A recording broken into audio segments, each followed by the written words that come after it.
Ladies and gentlemen, welcome to Chanel Jasmine, the best novel Chanel for romantic stories. Hai guys, selamat datang di channel Jasmine, channel terbaik untuk menyimak novel-novel romantis. Mohon dukung channel ini dengan subscribe, like dan share video-video yang ada di channel ini. Terima kasih.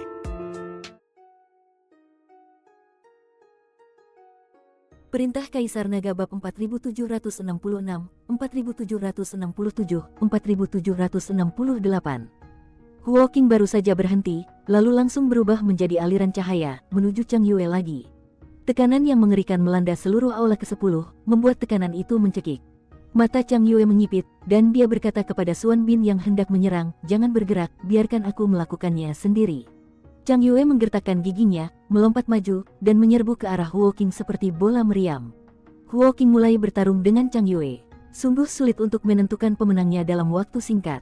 Pada saat ini, penguasa aula ke-10 dan tetua Qian memimpin dan menatap Dev dan yang lainnya. Dev sedikit mengernyit. Dia harus menemukan cara untuk menjebak tetua Qian.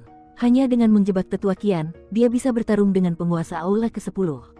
Jika tidak, jika tetua Qian bisa meramal masa depan, mereka akan sangat pasif dan setiap kali mereka bergerak, pihak lain akan menebak apa yang mereka inginkan. Nona Hua, apakah kamu bisa menggunakan formasi ilusi? Dev bertanya pada Hua Yuying. Setiap kali Dev memanggilnya, Nona Hua atau gadis bunga, dia merasa sedikit canggung. Aku sebenarnya bisa membuat formasi ilusi, tapi apa gunanya menggunakan formasi ilusi, Tuan Chen? Hua Yuying bingung mengapa Dev menyiapkan formasi ilusi itu. Kamu memasang formasi ilusi untuk membuat musuh kehilangan akal dan bingung, jadi kita bisa memanfaatkan kesempatan itu untuk melarikan diri. Dev mengikuti Hua Yuying dan berkata. Hua Yuying mengangguk saat mendengarnya, lalu menggumamkan sesuatu dan mulai memasang formasi ilusi. Tetua Qian tersenyum dingin, mereka sedang memasang formasi ilusi dan mencoba mengambil kesempatan untuk melarikan diri, jadi kalian semua harus membuka mata dan jangan mudah percaya dengan apa yang kalian lihat. Mengerti, penguasa aula ke-10 mengangguk. Tak lama kemudian, formasi ilusi itu berhasil dibentuk, dan saat Hua Yuying mengaktifkan formasi itu, pemandangan di seluruh aula ke-10 mulai berubah terus-menerus.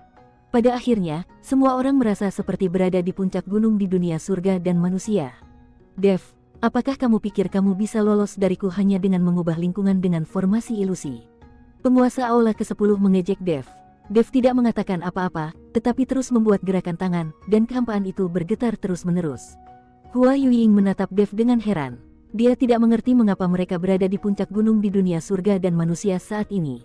Ini sama sekali bukan sesuatu yang dapat dihadirkan oleh ilusinya. Gus, tepat saat Dev tengah melancarkan mantra ilusinya, tiba-tiba terdengar suara mendengung dari antara langit dan bumi. Kakak keempat, aku serahkan orang tua Qian itu padamu. Aku sudah memasang formasi ilusi di sekelilingnya, jadi teknik ramalannya tidak akan berhasil. Dev berkata pada Lin Kevan. Mendengar ini, Lin Kevan ragu-ragu sejenak, lalu dengan ragu-ragu menamparkan ke arah tetua Qian. Tiba-tiba muncul sambaran guntur yang membuat tetua Qian ketakutan. Qian tua mengerutkan kening, matanya penuh dengan keterkejutan. Jelas bahwa Dev benar, teknik ramalannya tidak berfungsi di bawah ilusi saat ini. Sekalipun aku tidak menggunakan teknik ramalan, anak kecilmu tidak sebanding denganku. Tetua Qian meremehkan Lin Kevan. Meremehkan orang lain adalah sifat para dewa.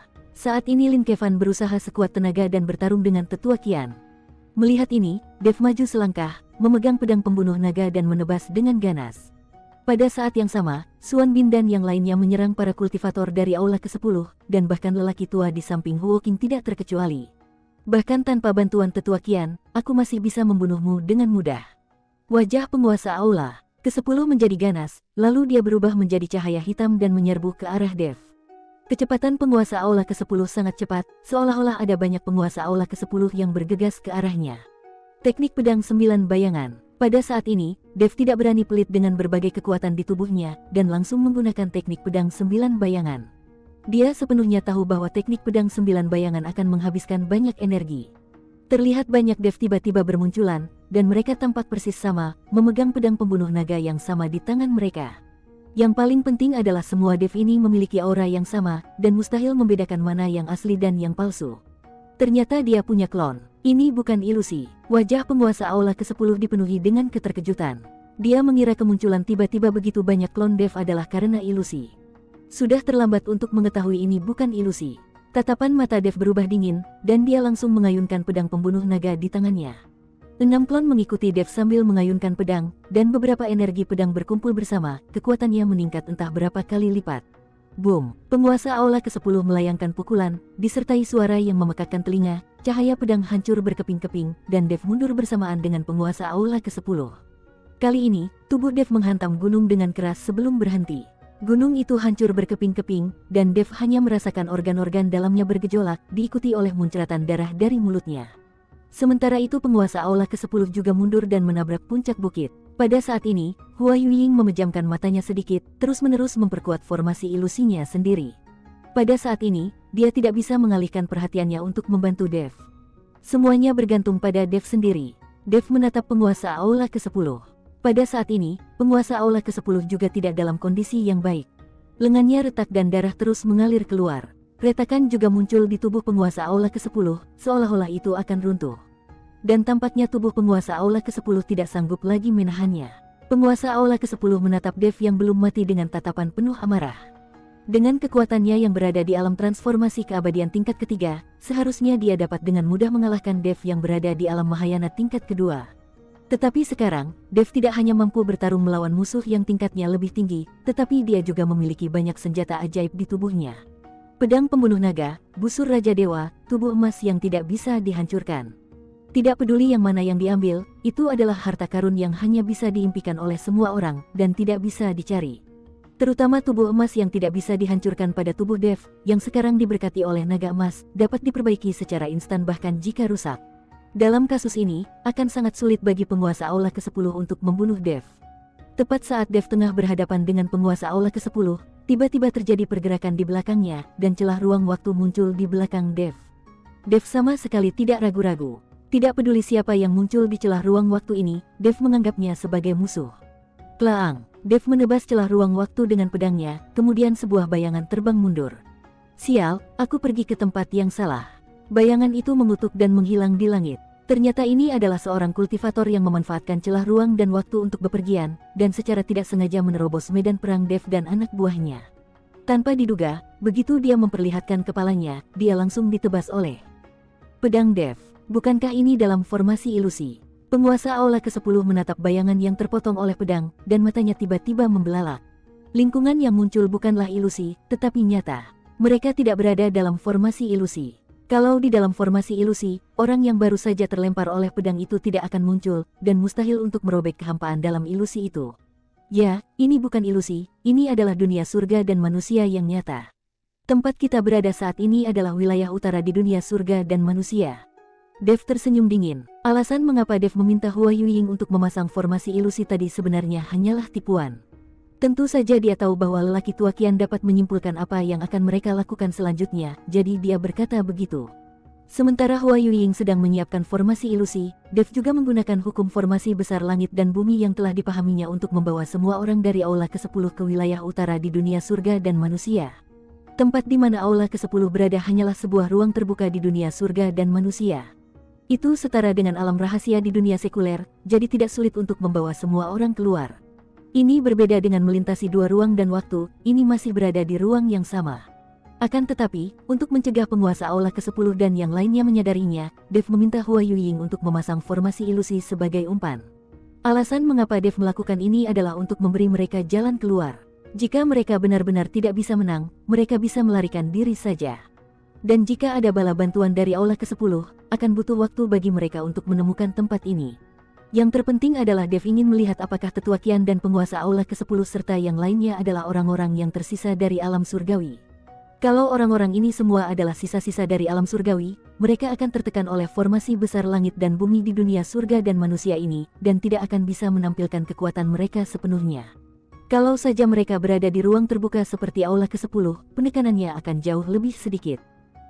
Aku tahu apa yang kamu pikirkan, tapi kamu salah. Kami bukan dari alam surgawi, jadi meskipun kami pergi ke dunia surga dan manusia, kami tidak akan terpengaruh dengan cara apapun.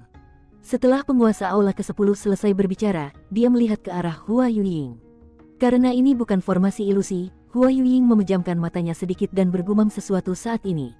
Dia pasti sedang menyiapkan formasi lain. Wajah penguasa Aula ke-10 berubah dingin, dan tubuhnya langsung berubah menjadi aliran cahaya dan menuju ke arah Hua Yuying. Dia harus berurusan dengan Hua Yuying terlebih dahulu. Menghadapi master formasi seperti itu akan membuatnya sangat pasif. Dev melihat pikiran penguasa aula ke-10, dan dengan sekejap tubuhnya muncul di depan Hua Yuying, dan menebas dengan pedang pembunuh naga di tangannya. Pada saat yang sama, klon Dev mengayunkan pedang mereka ke arah penguasa aula ke-10. Kali ini, penguasa aula ke-10 tidak melawan secara langsung, melainkan mundur dengan cepat dan kemudian meninju Dev yang ada di sampingnya. Boom! Dev terlempar ke belakang oleh sebuah pukulan, dan tubuhnya berubah menjadi cahaya keemasan dan menghilang di udara. Ini hanyalah klon Dev. Namun, setelah kehilangan satu klon, Dev merasa sangat tidak nyaman. Meskipun klon tersebut memiliki kekuatan Dev juga menderita kerusakan yang dialami klon tersebut. Ngomong-ngomong, teknik pedang 9 bayangan ini memiliki kelebihan dan kekurangan. Melihat ini, penguasa aula ke-10 mencibir, seolah dia telah menyadari kelemahan teknik pedang 9 bayangan milik Dev. Dia hanya perlu melenyapkan klon satu persatu, dan Dev akan terluka parah jika tidak terbunuh. Sekilas tatapan kejam terpancar di mata penguasa aula ke-10, tubuhnya bergerak bagai kilat saat ia langsung menyerbu ke arah klon Dev yang lain. Tinjunya secepat guntur, membawa kekuatan penghancur, dan mengenai dada klon itu secara langsung. Boom! Terdengar ledakan keras lagi, dan klon Dev hancur berkeping-keping oleh pukulan penguasa aula ke-10, berubah menjadi cahaya keemasan dan menghilang di udara. Wajah Dev langsung pucat, dan sedikit darah mengalir dari sudut mulutnya. Penghancuran klon tidak hanya menghilangkan kekuatannya, tetapi juga menyebabkan tubuhnya menderita serangan balik yang hebat. Tuan Chen, suara Hua Yuying tiba-tiba terdengar, dengan sedikit rasa cemas dan tekad. Dia segera membentuk segel dengan tangannya di udara dan menggumamkan sesuatu, seakan-akan memanggil suatu kekuatan misterius. Langit dan bumi tak terbatas, alam semesta meminjam hukum, hujan turun, dan semua hal menjadi hidup. Mengikuti teriakan keras Hua Yuying, langit tiba-tiba tertutup awan gelap, lalu tetesan air jernih yang tak terhitung jumlahnya jatuh dari langit, bagaikan hujan yang manis. Tetesan air ini bukanlah air biasa, melainkan hujan spiritual yang mengandung vitalitas kuat. Dev, Suan Bin dan yang lainnya diselimuti oleh hujan spiritual ini, dan mereka tiba-tiba merasakan kesejukan di seluruh tubuh mereka, seolah-olah kehidupan kecil yang tak terhitung jumlahnya berkeliaran di tubuh mereka, memperbaiki luka-luka mereka. Wajah Dev yang awalnya pucat dengan cepat berubah merah lagi, dan luka-luka di tubuhnya sembuh dengan kecepatan yang terlihat oleh mata telanjang. Apakah ini hujan kehidupan? Penguasa aula ke-10 mengerutkan kening, dan sekilas ekspresi terkejut terpancar di matanya. Dia tidak menyangka Hua Yuying mampu memanggil formasi penyembuhan yang begitu kuat, hal itu mengejutkannya. Bahkan Dev pun terkejut saat melihat Hua Yuying. Ternyata Hua Yuying mengetahui formasi penyembuhan semacam ini. Meskipun Dev telah mempelajari banyak teknik formasi, dia belum pernah mempelajari formasi penyembuhan semacam ini, dan dia sepertinya belum pernah mendengar tentang formasi seperti itu. Pada saat ini, Dev sangat tertarik dengan identitas asli Hua Yuying. Bahkan jika kamu sembuh, memangnya kenapa? Aku masih bisa mengalahkanmu satu persatu. Penguasa aula ke-10 mencibir, melesat lagi, dan menyerbu ke arah klon Dev lainnya. Akan tetapi kali ini Dev tidak menerima pukulan itu begitu saja. Dan kilatan cahaya melintas di matanya, dan pedang pembunuh naga di tangannya tiba-tiba terayun keluar. Cahaya pedang itu seperti pelangi, dan langsung menuju ke penguasa aula ke-10. Serangan gabungan. Mengikuti teriakan rendah Dev, klon yang tersisa langsung bergabung menjadi satu, berubah wujud menjadi bayangan pedang besar, menebas ke arah penguasa aula ke-10. Kekuatan pedang ini lebih kuat dari pedang sebelumnya, seolah-olah dapat merobek langit dan bumi. Wajah penguasa aula ke-10 berubah dan dia buru-buru meninju untuk menangkis, namun, kekuatan pedang itu jauh di luar imajinasinya. Tinjunya bertabrakan dengan bayangan pedang dan langsung dikalahkan, tetapi bayangan pedang itu terus mengerahkan kekuatannya dan langsung menyerang dadanya. Boom! Penguasa aula ke-10 terdorong mundur puluhan kaki oleh pedang ini, dan bekas pedang yang dalam muncul di dadanya, dengan darah terus-menerus mengalir keluar. Wajahnya berubah sangat jelek, dia jelas tidak menyangka bahwa Dev bisa mengeluarkan kekuatan sekuat itu setelah pulih dari luka-lukanya. Bersambung.